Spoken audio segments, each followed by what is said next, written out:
New Delhi railway స్టేషన్లో భారీ తొక్కిసలాట జరిగింది. ఈ ఘటనలో 18 మంది మృతి చెందగా 30 మందికి పైగా గాయపడ్డారు. కుంభమేళాకు వెళ్లే రైళ్ల పేర్లలో గందరగోళమే తొక్కిసలాటకు కారణమన్నారు పోలీసులు.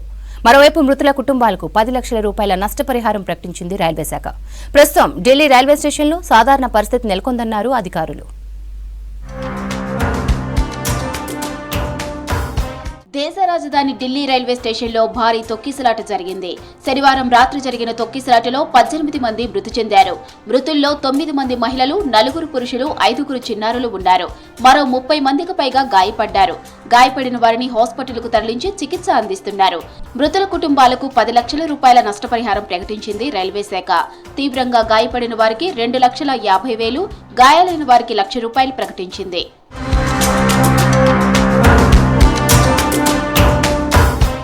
ఢిల్లీ రైల్వే స్టేషన్లో తొక్కిసలాట ఘటనపై విచారణ వేగం పెంచారు ఉన్నతాధికారులు. 2 స్పెషల్ టీంలు ఏర్పాటు చేసింది రైల్వే శాఖ. ఢిల్లీ పోలీసు ఉన్నతాధికారులు ఘటనా స్థలాన్ని పరిశీలించారు.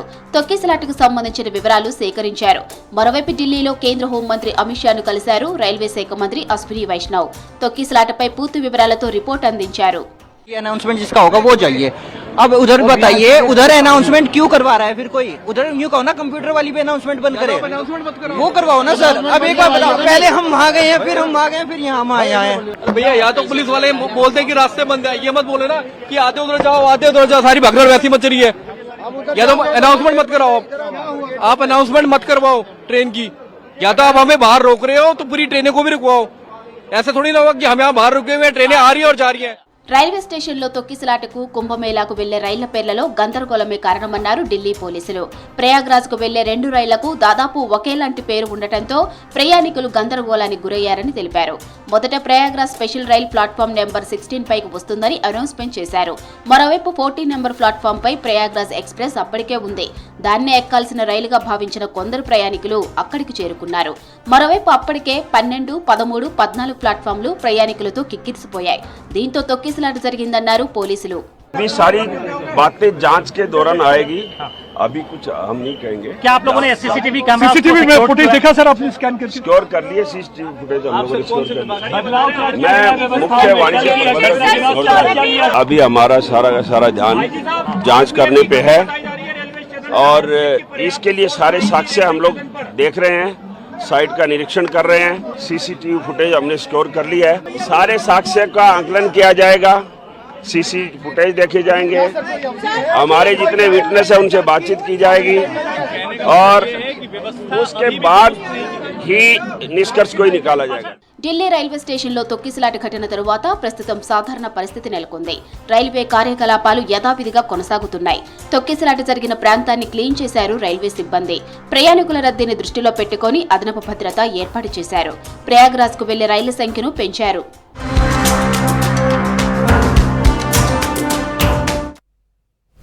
ఢిల్లీ రైల్వే స్టేషన్లో తొక్కిసలాట ఘటనపై అధికార విపక్ష నేతలు తీవ్ర దిగ్భ్రాంతి వ్యక్తం చేశారు.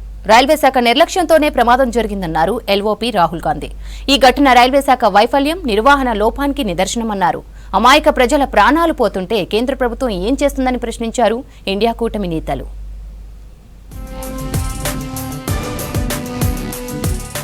ఢిల్లీ రైల్వే స్టేషన్లో తొక్కిసలాట ఘటనపై దిగ్భ్రాంతి వ్యక్తం చేశారు ప్రధాని మోదీ. మృతుల కుటుంబాలకు సంతాపం తెలిపారు.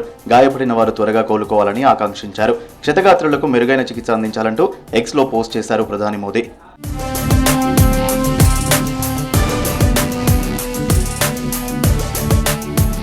ఢిల్లీ తొక్కిసలాట ఘటనపై విచారణకు ఆదేశించామన్నారు రైల్వే మంత్రి అశ్విని వైష్ణవ్. రైల్వే స్టేషన్లో ఒకసారిగా రద్దీ పెరగడంతోనే తొక్కిసలాట జరిగిందన్నారు. భక్తుల రద్దీని దృష్టిలో పెట్టుకుని ప్రయాగరాజ్కు 4 ప్రత్యేక రైళ్లను ఏర్పాటు చేశామంటూ ఎక్స్ ద్వారా తెలిపారు అశ్విని వైష్ణవ్.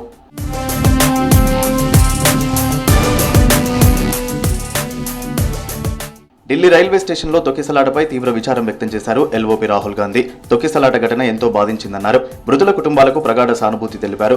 గాయపడిన వారు త్వరగా కోలుకోవాలని ఆకాంక్షించారు. రైల్వే శాఖ నిర్లక్ష్యంతోనే భారీ తొక్కిసలాట జరిగిందన్నారు. న్యూఢిల్లీ రైల్వే స్టేషన్ ఘటన రైల్వే శాఖ వైఫల్యానికి నిదర్శనమన్నారు ఏఐసీసీ చీఫ్ ఖర్గే. రైల్వే శాఖ నిర్వహణ లోపం, నిర్లక్ష్యం కారణంగానే అమాయక ప్రజలు ప్రాణాలు కోల్పోయారంటూ పోస్ట్ చేశారు ఖర్గే.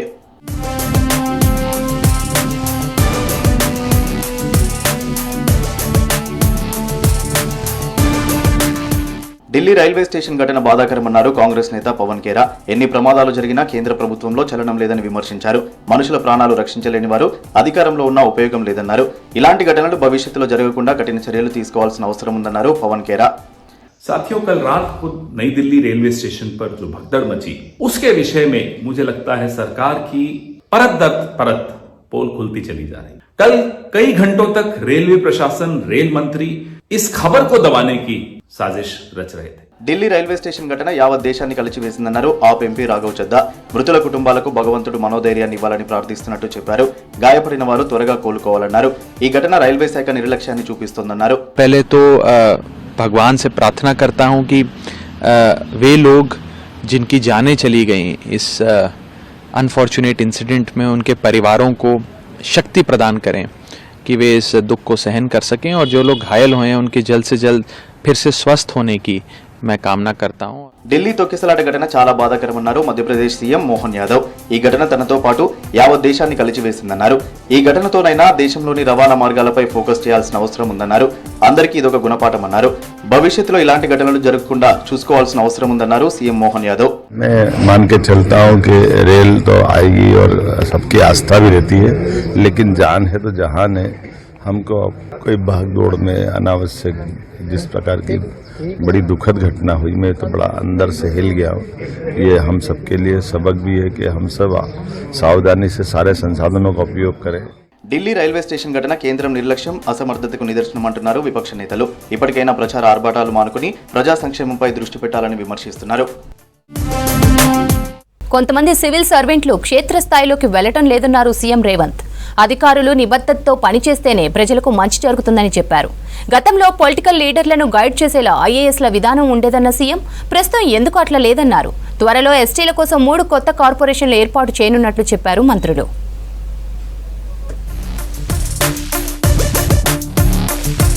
గతంలో పొలిటికల్ లీడర్లను గైడ్ చేసేలా ఐఏఎస్ విధానం ఉండేదని, ప్రస్తుతం అట్లా ఎందుకు లేదో తెలియడం లేదన్నారు సీఎం రేవంత్ రెడ్డి. సివిల్ సర్వెంట్లు తమ కృషితో దేశంలో ఎంతో మార్పు తెచ్చారన్నారు.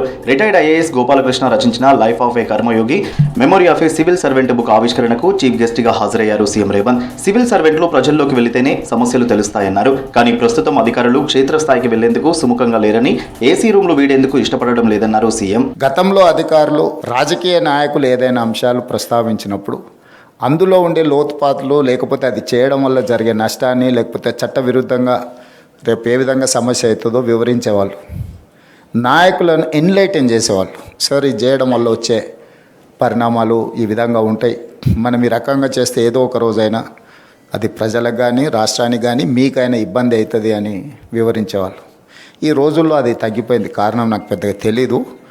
పొలిటికల్ ఎగ్జిక్యూటివ్ అనే వాళ్ళకు వచ్చిన వాళ్ళను సంతోషపెట్టాలను, లేకపోతే తనకు తాను సంతోషపడాలను కొన్ని ఆదేశాలు ఇస్తుంటాడు. వాటిని విశ్లేషించాల్సిన బాధ్యత అధికారులదని నేను బలంగా నమ్ముతున్నా. కొత్తగా సెలెక్ట్ అయిన ఐపీఎస్లు తప్పుడు మార్గంలో ఉంటున్నారని సీఎం రేవంత్ హాట్ కామెంట్స్ చేశారు. బాధ్యతలు చేపట్టగానే యూనిఫామ్ వేసుకుని ఐపీఎస్లు సివిల్ పంచాయతీలు చూసుకోవడం దురదృష్టకరమన్నారు. ఈ మధ్యకాలంలో కొత్తగా సెలెక్ట్ అయిన ఐఏఎస్ ఐపీఎస్లు నేను చూస్తున్నా, ట్రైనింగ్లోనే ఉన్నప్పుడు పోలీస్ స్టేషన్లకి వెళ్ళి డ్రెస్ వేసుకొని కూర్చొని సివిల్ పంచాయతీలు తెంచడానికి ప్రయత్నం చేస్తున్నారు, which is unfortunate. I'm sorry to say. నేను ఎందుకు ఈ వేదిక మీద పంచుకుంటున్నా అంటే కొద్ది మందిలో అయినా ఇది మార్పు రావాలి. ఆదర్శంగా ఉన్న వాళ్ళ గురించి చర్చ జరగాలి. ఎస్టీల కోసం 3 కార్పొరేషన్లను త్వరలో ఏర్పాటు చేయనున్నట్టు చెప్పారు మంత్రి సీతక్క. లంబాడాలకు సేవాలాల్ కార్పొరేషన్, ఆదివాసీలకు కొమరంభీం కార్పొరేషన్, ఎరుకల యనాదీలకు ఏకలవ్య కార్పొరేషన్ తేనున్నట్టు మంత్రి సీతక్క తెలిపారు. మైదాన ప్రాంతాల్లో గిరిజనుల కోసం ఐటీడీఏలను ఏర్పాటు చేస్తామన్నారు. నిర్మల్ జిల్లా బాసరలో జరిగిన శ్రీ సంత్ సేవాలాల్ మహారాజ్ జయంతి ఉత్సవాల్లో పాల్గొన్న సీతక్క సంప్రదాయ నృత్యాలు చేశారు.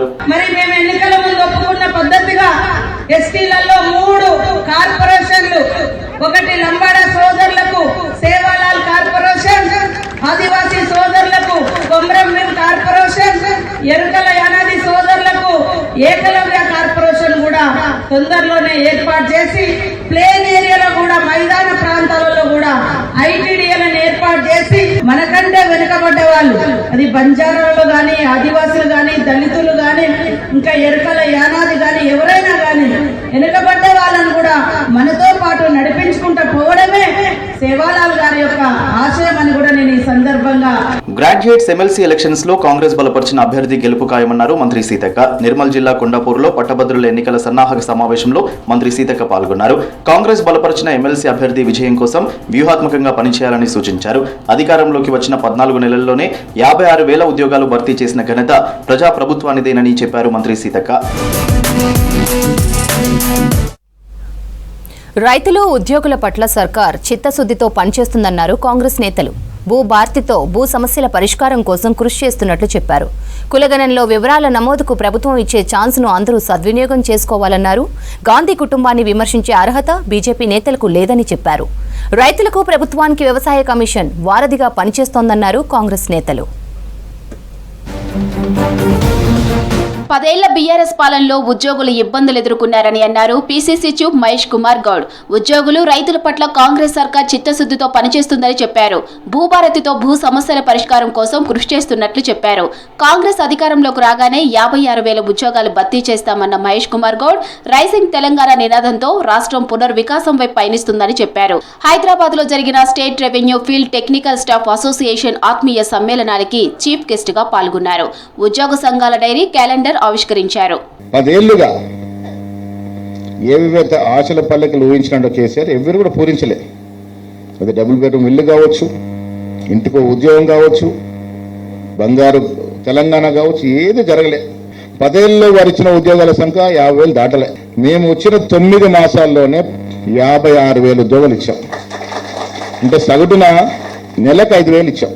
మేము అన్న మాట ప్రకారం అధికారికంగా ఎన్ని ఖాళీలు ఉంటే అన్ని పూర్తి చేయాలనేది మాదే. కులగణనలో వివరాల నమోదుకు ప్రభుత్వం ఇచ్చిన మరో ఛాన్స్ కు అందరూ సద్వినియోగం చేసుకోవాలన్నారు BC commission chairman Niranjan. Hyderabad Chandrayangutta Kumar బస్తీలో పర్యటించారు నిరంజన్. కులగణన వివరాల నమోదు ప్రక్రియను పరిశీలించారు. గతంలో నిర్వహించిన సర్వేలో వివరాలు రికార్డు చేసుకుని వారిని ఆరా తీశారు. కులగణనతో బడుగు బలహీన వర్గాలకు అభివృద్ధి ఫలాలు మరింత ఎక్కువ అందుతాయన్నారు BC commission chairman Niranjan. Gandhi కుటుంబాన్ని విమర్శించే అర్హత బీజేపీ నేతలకు లేదన్నారు కాంగ్రెస్ సీనియర్ నేత జగ్గారెడ్డి. దేశం కోసం గాంధీ కుటుంబం ఎన్నో త్యాగాలు చేసిందన్నారు. రాహుల్ ఎప్పుడూ కులం గురించి మాట్లాడలేదన్నారు. రాహుల్ కులం ప్రస్తావనను బండి సంజయ్ తేవటం ఏంటన్నారు. అసలు కులగణనపై బీజేపీ నేతలకు చిత్తశుద్ధి లేదన్నారు జగ్గారెడ్డి. దేశానికి స్వాతంత్రం తెచ్చిన తర్వాత కులాలకు మతాలకు అతీతంగా రాహుల్ గాంధీ గారి యొక్క కుటుంబం ఉంది. రాహుల్ గాంధీ కుటుంబం ఎప్పుడూ రాజకీయంగా కులాన్ని వాడుకోలేదు.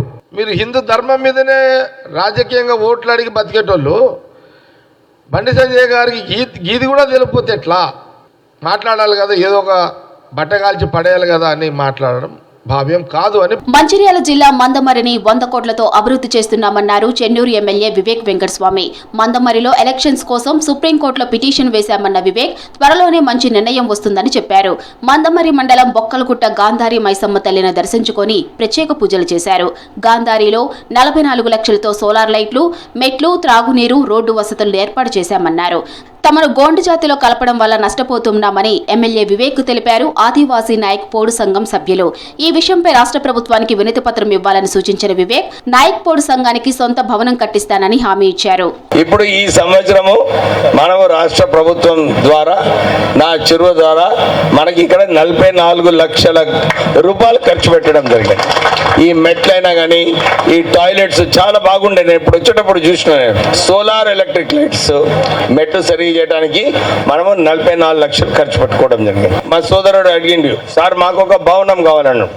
నిజంగానే నాకు ఒక భవనం కట్టించే బాధ్యత మీ స్థానిక నా మీద ఉన్నది. రైతు సంక్షేమాన్ని దృష్టిలో పెట్టుకుని సీఎం రేవంత్ రెడ్డి రైతు కమిషన్ ఏర్పాటు చేశారన్నారు వ్యవసాయ కమిషన్ చైర్మన్ కోదండరెడ్డి. రైతు కమిషన్ అవసరమనే వార్తలను రైతు కమిషన్ తీవ్రంగా ఖండిస్తుందన్నారు.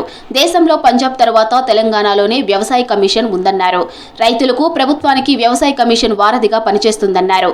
నిజామాబాద్ పసుపు బోర్డు ఏర్పాటు, పత్తి రైతుల మార్కెట్ సమస్యలపై పార్లమెంటులో ప్రస్తావన, వరి విత్తనాలతో నష్టపోయిన రైతులకు పరిహారం లాంటివి కమిషన్ కృషితోనే సాధ్యపడిందన్నారు కోదండరెడ్డి. ఇచ్చిన హామీలను నెరవేర్చడంలో కాంగ్రెస్ సర్కార్ విఫలమైందన్నారు బీజేపీ నేతలు. ఎమ్మెల్సీ ఎన్నికల్లో పోటీ చేసే అర్హత కాంగ్రెస్కు లేదన్నారు. కులగణనపై కాంగ్రెస్ ప్రభుత్వానికి చిత్తశుద్ధి లేదన్నారు. త్వరలో బీఆర్ఎస్ దుకాణం మూతపడుతుందన్నారు. ఎమ్మెల్సీ ఎన్నికల్లో పోటీ చేయలేని స్థితిలో బీఆర్ఎస్ ఉందని విమర్శించారు బీజేపీ నేతలు.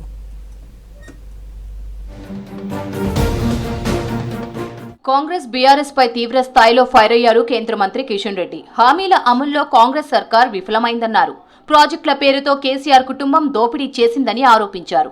రాష్ట్రంలో కులగణన సర్వే పూర్తి చేసి బీసీ సంఘాలు సమర్థిస్తే కేంద్రాన్ని ఒప్పించి ఆమోదింపజేస్తామన్నారు కిషన్ రెడ్డి. స్థానిక సంస్థల ఎన్నికలకు ముందే బీజేపీ స్టేట్ అధ్యక్షుడు వస్తారని తెలిపారు. ఉపాధ్యాయ ఎమ్మెల్సీ ఎన్నికల్లో భాగంగా హన్మకొండలో నిర్వహించిన ప్రచారంలో పాల్గొన్నారు కిషన్ రెడ్డి.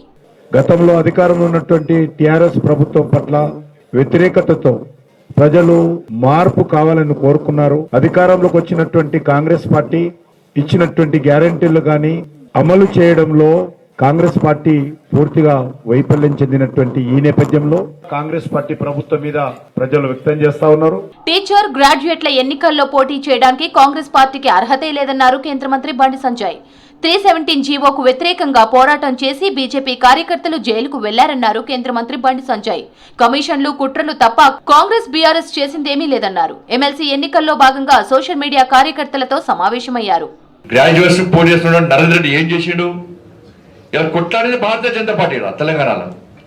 టీచర్స్ సమస్యలుగా 317 జీవో మీద కొట్లాడేది మనము.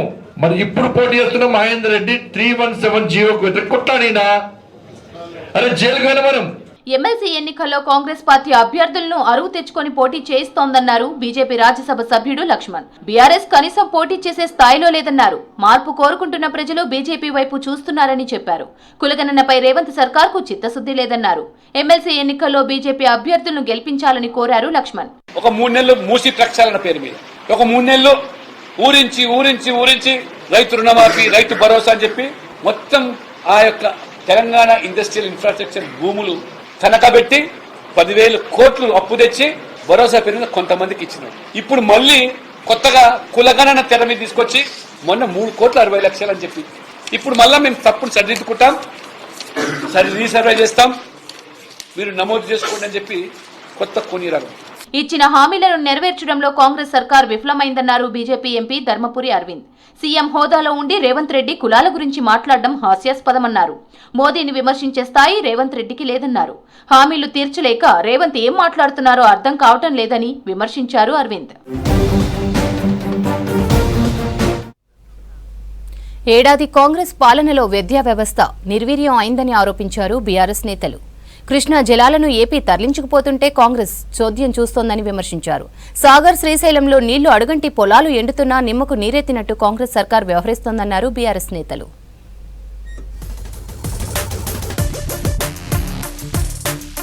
కాంగ్రెస్ సర్కార్ గురుకుల విద్యా సంస్థలను పూర్తిగా నిర్వీర్యం చేసిందంటూ ఎక్స్లో పోస్ట్ చేశారు BRS working president KTR. Revanth సర్కార్ నిర్లక్ష్యం వల్ల తెలంగాణ భవిష్యత్ భావితరాలకు శాపంగా మారిందని విమర్శించారు. 10 ఏళ్ల కేసీఆర్ పాలనలో ఎవరెస్ట్ శిఖరమంత ఎత్తు ఎదిగిన గురుకులాలు కాంగ్రెస్ ఏడాది పాలనలో అస్తవ్యస్తమై అధ్వాన్న స్థితికి చేరాయన్నారు. గతంలో గురుకులాల్లో సీటు కోసం పోటీ పడిన విద్యార్థులు ఇప్పుడు గురుకులం పేరు చెబితే డీలా పడిపోతున్నారన్నారు కేటీఆర్.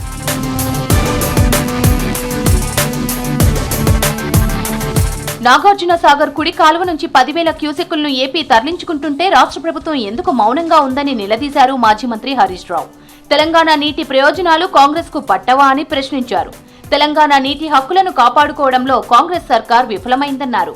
ప్రభుత్వం నిర్లక్ష్యం వల్ల ఇప్పటికే సాగర్, శ్రీశైలం రిజర్వాయర్లు ఖాళీ అయిన పరిస్థితి నెలకొందని పోస్టు చేశారు హరీష్. ఫోన్ ట్యాపింగ్ కేసులో 3గురిని అరెస్టు చేశారు పోలీసులు. అరెస్టైన వారిలో గతంలో ఆరోగ్య శాఖలో పనిచేసిన వంశీకృష్ణతో పాటు సంతోష్ కుమార్, పరశురాములు ఉన్నారు. ఇదే కేసులో A1గా మాజీ మంత్రి హరీష్ రావు, A2గా రాధాకృష్ణరావు ఉన్నారు. ఓ వ్యాపారవేత్తకు బెదిరింపు కాల్స్, మెసేజ్లు చేస్తూ డబ్బుల వసూళ్లకు పాల్పడ్డారు వంశీకృష్ణ, సంతోష్ కుమార్, పరశురాములు. గతంలో ఆరోగ్యశ్రీలో పనిచేస్తూ అవినీతి ఆరోపణలు ఎదుర్కొన్న వంశీకృష్ణను కీలక నిందితుడిగా గుర్తించారు.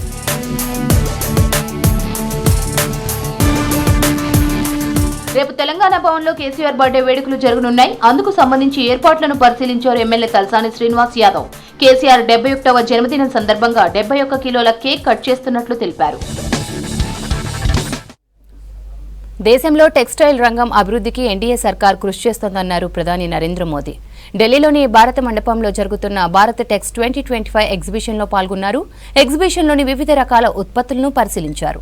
2030 నాటికి భారత టెక్స్టైల్ ఎగుమతులు 9 లక్షల కోట్లకు చేర్చడమే ప్రభుత్వ లక్ష్యమన్నారు ప్రధాని మోదీ. भारत टैक्स के दूसरे आयोजन का साक्षी बन रहा है। ये देश के लिए संतोष की बात है। हमारा टेक्सटाइल निर्यात 3 लाख करोड़ रुपए तक पहुंच चुका है। अब हमारा लक्ष्य है 2030 तक हम इसे 9 लाख करोड़ रुपए तक लेकर जाएंगे। मैं भले बोलता यहां हूं ये 2030 की बात, लेकिन आज जो मैंने वहां जो मिजाज देखा है तो मुझे लगता है कि शायद आप ये मेरा आंकड़ा गलत सिद्ध कर देंगे और 2030 के पहले ही काम पूरा कर देंगे। హిందూ సమాజం భిన్నత్వంలోని ఏకత్వాన్ని విశ్వసిస్తోందన్నారు ఆర్ఎస్ఎస్ చీఫ్ మోహన్ భగవత్. పశ్చిమ బెంగాల్లోని బర్ధమాన్లో జరిగిన ఆర్ఎస్ఎస్ కార్యక్రమంలో పాల్గొన్నారు. ప్రపంచంలోని వైవిధ్యాన్ని ప్రజలు ఆమోదించాల్సిన అవసరం ఉందన్నారు. దేశంలో బాధ్యతాయుతమైన సమాజం ఏదన్నా ఉందంటే అది హిందువులేనని అన్నారు. హిందువులంతా ఐక్యంగా ఉండాల్సిన అవసరం ఉందన్నారు. 200 ఏళ్ల బ్రిటిష్ పాలనతో దేశ ప్రజల ఐక్యత దెబ్బతిందని ఆరోపించారు. భారత చరిత్రను బ్రిటిష్ పాలకులు వక్రీకరించారన్నారు మోహన్ భగవత్.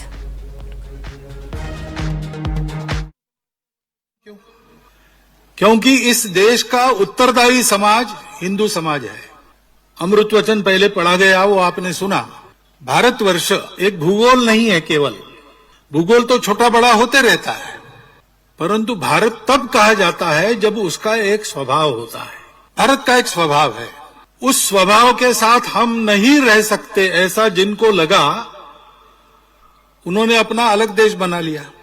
तो स्वाभाविक ये है कि जो नहीं बिछड़े उन सबको भारत नाम का स्वभाव चाहिए। तो उसने इस भूभाग पर, जिसको भूगोल में इंडो ईरानियन प्लेट कहते हैं, इस भूभाग पर रहने वाले सबका यही स्वभाव पाया। वो स्वभाव क्या है? विश्व की विविधता को स्वीकार करके हिंदू चलता है। लेकिन उस स्वामी विवेकानंद का नाम सारे भारतवर्ष में चलता है। ये स्वभाव है तब भारत है, ये स्वभाव नहीं है तो भारत नहीं है। और ये स्वभाव परंपरा से जिनके पास आया,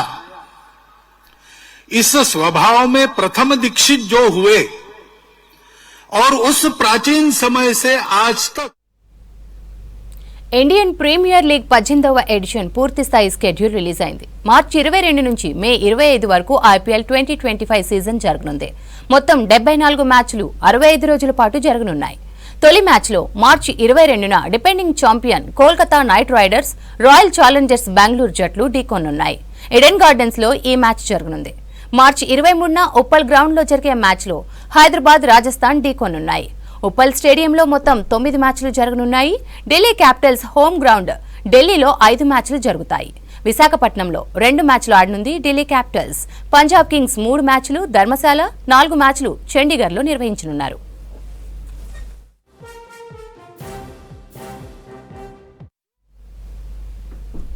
That's all for now. Stay tuned to V6 News.